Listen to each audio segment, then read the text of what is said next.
Ven, gloria a Dios, bendiciones a todos mis amados hermanos, aquí en servicio de mitad de semana, el estudio bíblico, ya finalizando el capítulo 13, amén, los que nos siguen, ¿verdad? Todo esto que estamos haciendo, usted lo puede ver en mi página de Facebook y también en nuestro canal de YouTube, como Apóstol Ricky, amén. Hoy nos quedamos en el verso 9, capítulo 13,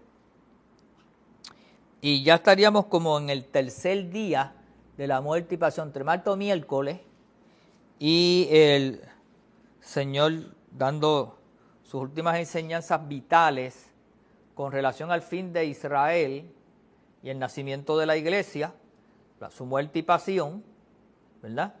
¿Sí? Marco, mira, llevamos ya casi como 2 años enseñando. Todavía ahí está en Lucas. Marcos 13. Mire, y después el marido se ríe. Gloria a Dios. El verso 9, básicamente, pero dice, pero mirad por vosotros mismos porque os entregarán a los concilios. Ya Jesús estaba dando la narrativa de lo que iba a ocurrir en el año 70, que empezó más bien en el 68 con la invasión del general Tito. Eso tomó de 2 a 3 años y se tuvo que acortar porque había una disputa. Roma ya estaba comenzando a ser tambaleado también como imperio. Y por lo tanto, Jesús está cumpliendo todas las profecías y diciendo lo que va a ocurrir en algunos detalles importantes. Pero opinad por vosotros mismos porque os entregarán a los concilios y en las sinagogas os azotarán y delante de los gobernadores y de reyes os llevarán por causa de mí para testimonio de ellos. Esto no tan solamente era la situación de Israel, como consecuencia el nacimiento de la iglesia y los discípulos o apóstoles ya, igual que Pablo y otros más, iban a recibir persecución cuando la iglesia está naciendo. Y parte de esa persecución fue autoinfligida en alguna manera, porque el Señor les dijo, y recibiréis poder cuando haya venido sobre vosotros el Espíritu Santo, y me seréis testigos, ¿dónde dijo? En Samaria, en Judea, y en todos los confines, o hasta los confines de la tierra. ¿Y qué hicieron ellos? Ni en Samaria ni en Judea, se quedaron en Jerusalén. El que comenzó a viajar fue Pablo, pero ellos se quedaron en Jerusalén, y cuando vino esa persecución, entonces tuvieron que salir corriendo. Por eso es que se conoce como la iglesia de las catacumbas, porque escondiéndose se metían en las cuevas, que eran catacumbas, o hasta en los sepulcros, para evitar que los apresaran.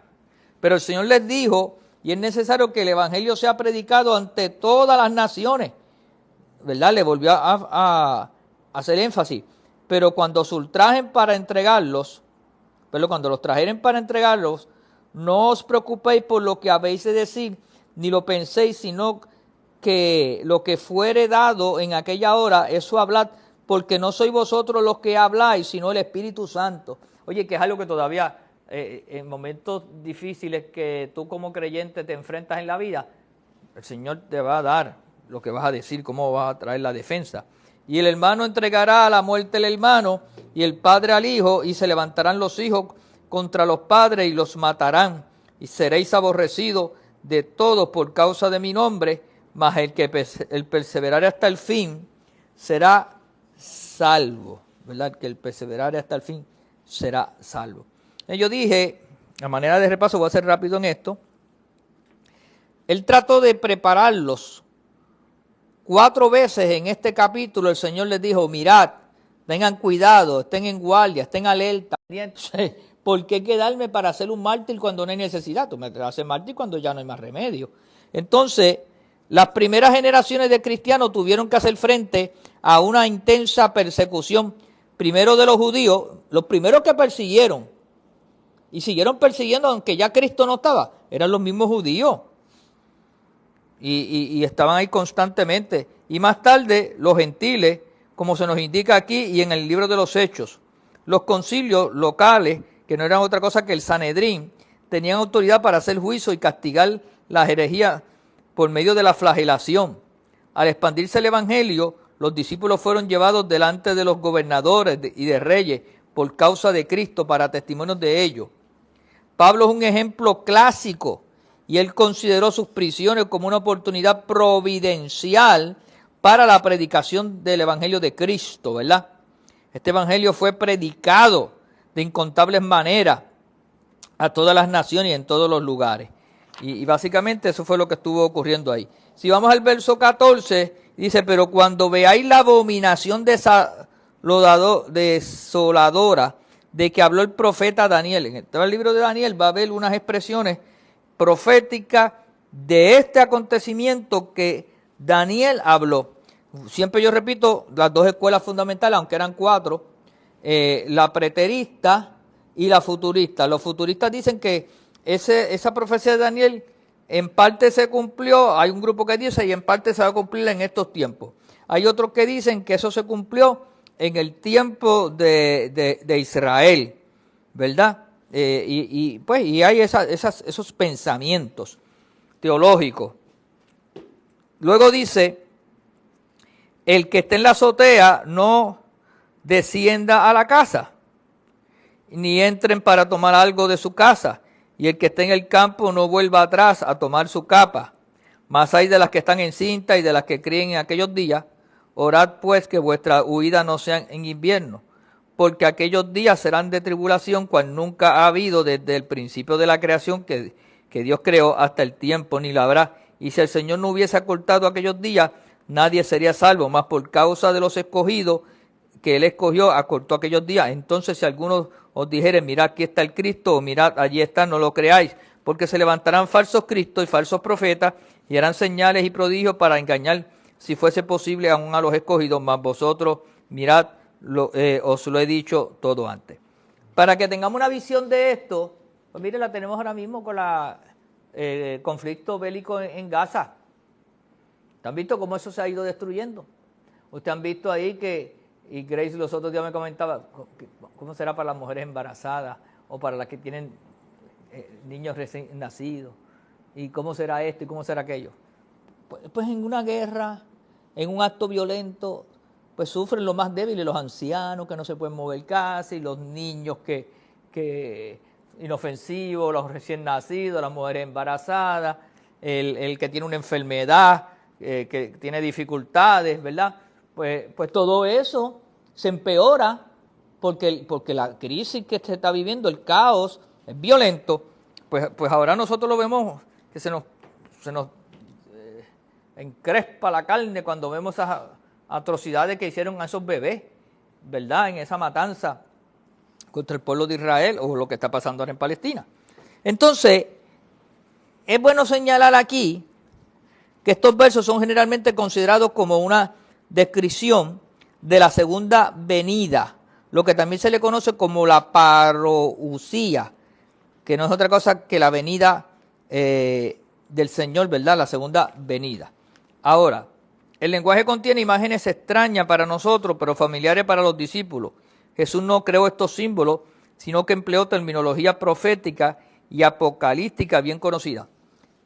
Por alguna razón, los futuristas enmarcan que todo lo que está en el libro de Apocalipsis, excepto los primeros 3 capítulos, o especialmente los capítulos de la iglesia, estaban dirigidos, bueno, los futuristas llegan al extremo que dicen que esos mensajes a la iglesia son a las iglesias de ahora.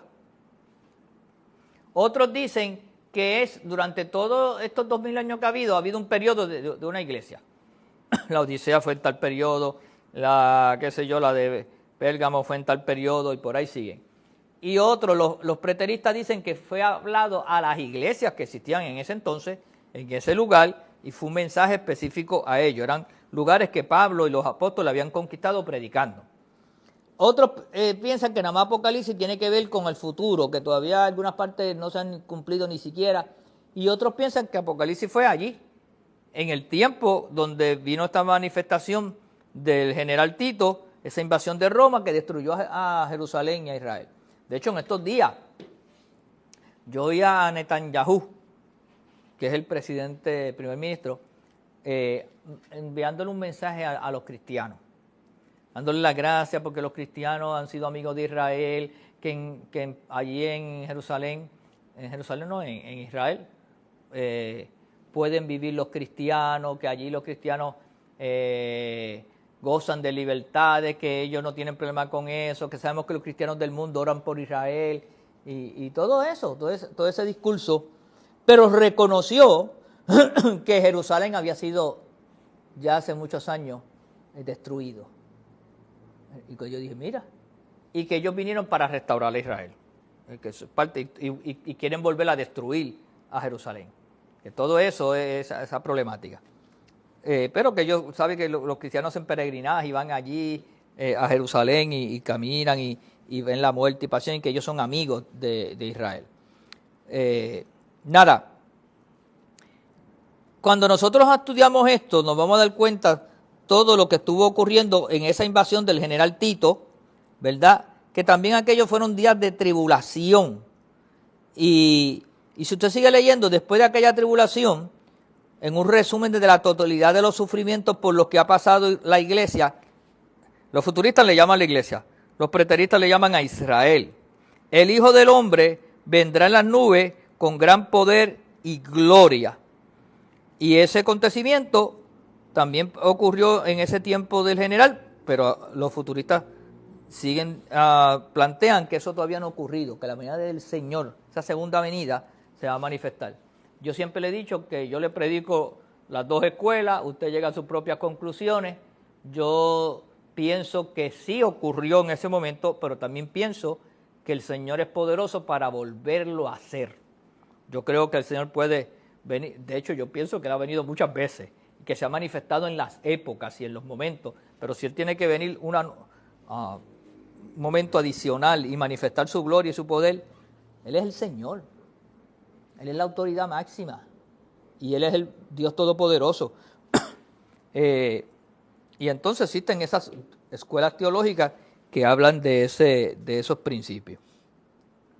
Ahora, porque a veces yo soy enfático en decir qué ocurrió. Pues ya mismo vamos a ver los versos aquí que nos hablan más claramente. Mira el verso 24, pero en aquellos días, después de aquella tribulación, ¿en qué día? En aquellos días. O sea, eso está ahí claritito. Después de aquella tribulación, el sol se oscurecerá y la luna no dará su resplandor. Para los judíos, para aquella cultura, eso era bien fácil de ellos entenderlo. Ellos tenían simbolismos para todo eso. Y proféticamente habían simbolismos. Para nosotros, pues miren, en esta época sería más fácil esconderlo si cada rato con una bomba atómica que caiga, el cielo se va a poner oscuro, muchas cosas van a ser cambiadas. O sea, que en ambas circunstancias, nosotros no lo hemos visto, pero los que han vivido la experiencia histórica o estudian la historia, cuando cayó la bomba de Hiroshima, en Japón, el cielo se volvió oscuro y era de día. Y aquello era una neblina y un polvo. Bueno, no vayamos tan lejos, nosotros tenemos una experiencia cercana. Cuando las Torres Gemelas cayeron, aquello no se veía nada. ¿Ustedes se acuerdan? Son de esta generación. Ustedes vean la gente caminando que parecían Walking Dead, ¿verdad? Una cosa así, blanco, todo se volvió, se puso gris. Varios días estuvo así la ciudad de Nueva York en lo que se llama el Ground Zero, la zona cero, ¿verdad? Y cuando un volcán en ciertos lugares, eso está por semanas, que tú no ves el lugar, que todo se ve tenebroso. Luego dice, y las estrellas caerán del cielo y las potencias que están en los cielos serán conmovidas, entonces verán al Hijo del Hombre que vendrá en la nube con gran poder y gloria. En aquel entonces, con toda aquella batalla que había, con todo eso que estaba ocurriendo, como ahora está pasando ahí en Gaza, con todas las bombas que están cayendo, con todo, llega un momento cuando dan las tomas, que tú ves aquello apocalíptico, tú ves una cosa terrible. Y entonces enviará a sus ángeles y juntará a sus escogidos de los cuatro vientos del extremo de la tierra hasta el extremo del cielo. Entonces después dice, de la higuera aprended la parábola. Cuando ya su rama está tierna y brotan las hojas, sabéis que el verano está cerca. Los agricultores sabían identificar las épocas, los tiempos y las estaciones de una manera bien certera, y inclusive miraban la luna y miraban ciertas características y podían decir o predecir qué tiempo era, qué iba a pasar, qué era lo que iba a ocurrir. En Puerto Rico era así hace muchos años atrás, la gente decía, mira, esta va a ser una época de huracanes, esto viene fuertes lluvias, esto viene una sequía. Esta gente desarrollaba una experiencia de vida, una sabiduría de calle, de pueblo, que eran bien certeros, ¿verdad? Después la ciencia se encargó de probar todas esas cosas. Ahora, luego dice, así también vosotros cuando veáis que suceden estas cosas, ¿a quién le está hablando el Señor? A ellos. No, yo sé que hay forma de extrapolar esto, pero aquí le estaba hablando a ellos. De cierto os digo que, cuando veáis que suceden estas cosas, conoced que está cerca las puertas. De cierto os digo que no pasará esta generación. ¿Cuál generación? La de ellos. O sea, yo me gusta ver las cosas desde una forma objetiva, ¿verdad? Hasta que todo esto acontezca, lo que el Señor le estaba diciendo. El cielo y la tierra pasarán, pero mis palabras no pasarán.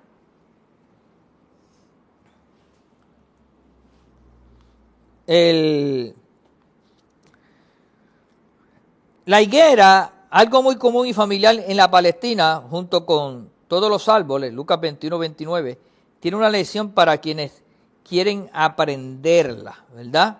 Cuando dice aquí que en la primavera, cuando la agitación de la vida hace que la rama esté tierna, esta preparación para el brote de las hojas, todo el mundo sabe que el verano está cerca. De igual manera, cuando suceden estas cosas, los discípulos deben saber que está cerca. ¿Quiénes? Los discípulos, lo dice el mismo teólogo aquí, que está a las puertas.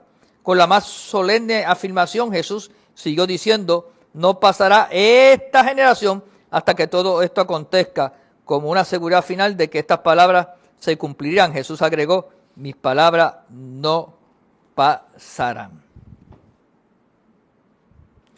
¿A qué se refiere la frase todo esto? En primer lugar, parece referirse a la caída de Jerusalén, un evento trágico que sucedió antes que los componentes de esa generación pasaran.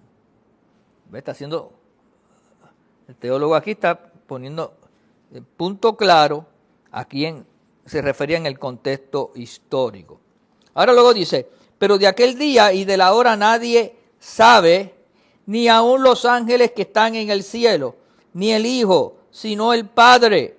¿Ve? El día específico, el momento específico, la hora específica, nadie lo sabía, solamente el Padre. Mirad, velad y orad porque no sabéis cuándo será el tiempo. Es como el hombre que yéndose lejos, dejó su casa y dio autoridad a sus siervos y a cada uno su obra, y el portero mandó que velase. Velad pues, porque no sabéis cuándo vendrá el Señor de la casa, si al anochecer o a la medianoche o al canto del gallo o a la mañana, para que cuando venga de repente no os halle durmiendo. ¿Te acuerdas lo de las 10 vírgenes?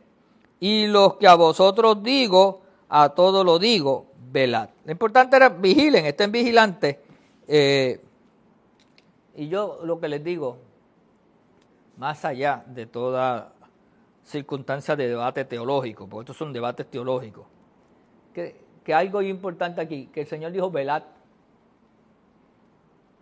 ¿Y qué significa velad? Estar vigilante, estar atento, estar apercibido.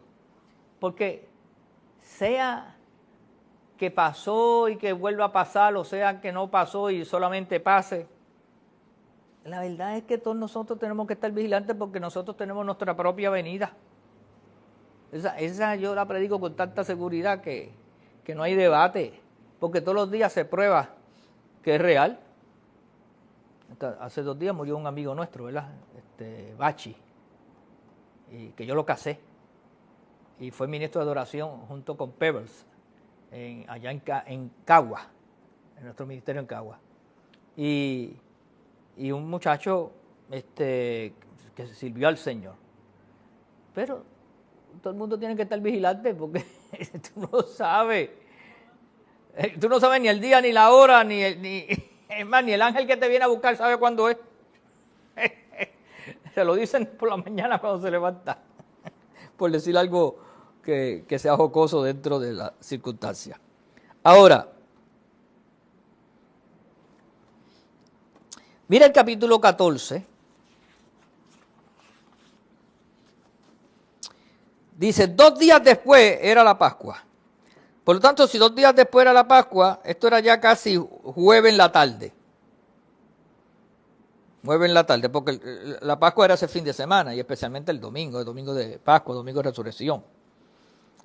Y la fiesta de los panes sin levadura, o sea, todo el fin de semana había fiesta, y buscaban los principales sacerdotes y los escribas cómo prenderle por engaño y matarle. Mire la artimaña, cómo lo podemos matar, cómo lo podemos arrestar, cómo lo podemos hacer mediante engaño. Porque ya habían buscado todas las formas y maneras y no pudieron probar su caso. Y decían, no durante la fiesta para que no se haga alboroto del pueblo. ¿Por qué? Porque habían amigos de Jesús. Los griegos se habían hecho amigos de Jesús. Había muchos discípulos siguiéndolo. Jesús estaba en su tope, en su peak de fama y reconocimiento. Pero la maquinación estaba, el pensamiento estaba, buscando la manera para hacer el daño. Ahora, ¿qué pasó luego? Pero estando él en Betania, en casa de Simón el leproso, Jesús se pasaba rodeándose ahí por Betania, Jerusalén, esos lugares. En casa de Simón el leproso, se cree que este Simón el leproso, aunque no hay mucho dato de él, pero fue una de las personas que Jesús había sanado y se había hecho amigo de Jesús, y Jesús tenía muchos seguidores en Betania. Lázaro era de Betania. Y sentado a la mesa vino una mujer con un vaso de alabastro de perfume de nardo puro de mucho precio. Y quebrando el vaso de alabastro se lo derramó sobre su cabeza. Nada más el vaso era una pieza de colección. El nardo puro en ese frasco, imagínense si eso era extraordinario, que cuando la gente iba a la casa de las personas pudientes a visitarlo, allí te recibían, tú te podías quitar los zapatos, las sandalias, te lavaban los pies, y te ponían 2 o 3 gotitas de nardo puro en la cabeza, en la cabellera, en la frente, y eso te refrescaba, pero también una demostración de respeto y cariño, porque el nardo era una pieza de colección, y lo tenían la clase media alta, los poderosos, y entonces era una costumbre. Por lo tanto, algo pasó, porque esa historia la narran los otros evangelistas y dicen que se molestaron porque ella vino, hizo lo que hizo, ¿verdad? Y las experiencias que hubieron en otras ocasiones, y Jesús le tuvo que reclamar y decir, pero si yo vine aquí, tú ni siquiera me diste agua para mis pies, ni para lavarme, ni para aquello. Y lo hemos visto en otras historias. Ahora, en este caso preciso, esta mujer, vino la mujer con un vaso de alabastro, con esa pieza de colección de perfume de nardo puro de mucho precio. Era costosísimo. Y quebrando el vaso de alabastro, se lo derramó sobre su cabeza. Este no le puso 2 gotitas o 3. Esta se lo derramó completo. Lo bañó. Aquello se impregnó el barrio completo. ¿Y qué dice luego? Y hubo algunos que se enojaron dentro de sí. Se enojaron y dijeron, ¿para qué se ha hecho este desperdicio de perfume? ¿Por qué podía haberse vendido por más de cuánto? 300 denarios y haberse dado a los pobres. Ahora, un denario era el equivalente al salario de un día de un trabajador. Nosotros, traspolando eso acá, sería como 80, 90 dólares. Cuando tú sumas eso por 300, eran sobre 25,000 dólares. Ese frasco valía sin el frasco, entre 25 a 30,000 dólares. El salario de un año del trabajador de medio, ¿verdad? Y entonces Judas, que en otro de los evangelios identifica que era Judas, el que estaba disgustado, dijo que se lo podían haber dado para los pobres, sí, para los pobres bolsillos de él. ¿Y qué pasó? Y murmuraban contra ella. Estaban molestos con ella, la estaban criticando, le estaban diciendo cuánta cosa había. Pero Jesús dijo, dejadla. Jesús se dio cuenta. Porque la molestáis. Buena obra me ha hecho. Número uno, Jesús la defiende. Jesús la reconoce, le da un reconocimiento público. Siempre tendréis a los pobres con vosotros, y cuando queráis les podéis hacer bien, pero a mí no siempre me tendréis. Entonces Jesús también establece esa filosofía que a veces tenemos por ahí de la gente con el ay bendito, que si los pobres, que si necesitados. Había una razón muy importante por qué hacerlo, y los pobres y la oportunidad para tú hacer el bien a los necesitados siempre va a estar. Pero aquí esta mujer estaba haciendo un acto profético. Esta mujer estaba cumpliendo la escritura. Esta mujer se estaba anticipando a preparar lo que era la costumbre de aquel entonces para que el cuerpo durara. Era un proceso de embalsamamiento y se usaba perfume de esta manera. Se lavaba el cuerpo y se perfumaba para que durara más o para que fuera fácil manejar el cadáver en su descomposición, ¿verdad? Porque habían diferentes circunstancias. Pues la mujer estaba honrando, la mujer estaba trayendo una ofrenda, la mujer estaba proféticamente cumpliendo con el sacrificio que Jesús iba a experimentar de aquí a unas 36 o 48 horas. Entonces Jesús dice, buena obra me ha hecho. Y dice, si quieres hacer acto social, comunitario para los pobres, siempre lo podrás hacer. Esta ha hecho lo que podía, esta ha hecho lo que está a su alcance, esta ha hecho lo que otros no han hecho, porque se ha anticipado a ungir mi cuerpo para la sepultura. Entonces Jesús le recuerda, acuérdense que ya yo estoy terminando todo esto. De cierto os digo que donde quiera que se predique este evangelio, donde quiera, en todo el mundo, wow, también se contará lo que está hecho para memoria de ella. Dos mujeres dieron ofrenda, la viuda y esta mujer. Y de ambas Jesús dijo que donde quiera se iba a recordar lo que hicieron. ¿Perdón? Sí, se está recordando, se predica de esto y hay enseñanza sobre eso. Y ambas fueron por una ofrenda y ambas fueron mujeres, ambas fueron criticadas, pero ambas hicieron la diferencia. Y se predica el evangelio. Nada, que Dios añada bendición a su palabra. De aquí ahora nos vamos a preparar para Judas entregando al Señor la cena del Señor y esas partes finales. Pero que Dios añada bendición a su palabra. Damos gracias a Dios por este compartir. Puedes compartir esta enseñanza con otras personas, tanto las grabaditas ahí como te dije, y espero que te ayuden a vivir el modelo de Jesús. Eso es lo que estamos enseñando, cómo Jesús nos modeló que debemos ser nosotros los creyentes y los cristianos, los seguidores de Cristo. Los que son de la casa, que nos siguen y que son parte de lo que hacemos, puede hacer su ofrenda por CFC Fe y Gracia, en ATH Móvil CFC Fe y Gracia. Y los de la casa también, recuerden que vamos a estar trayendo la ofrenda de acción de gracia y que tenemos nuestros eventos de esos días. Dios les bendiga, muchas gracias, más que bendecidos son.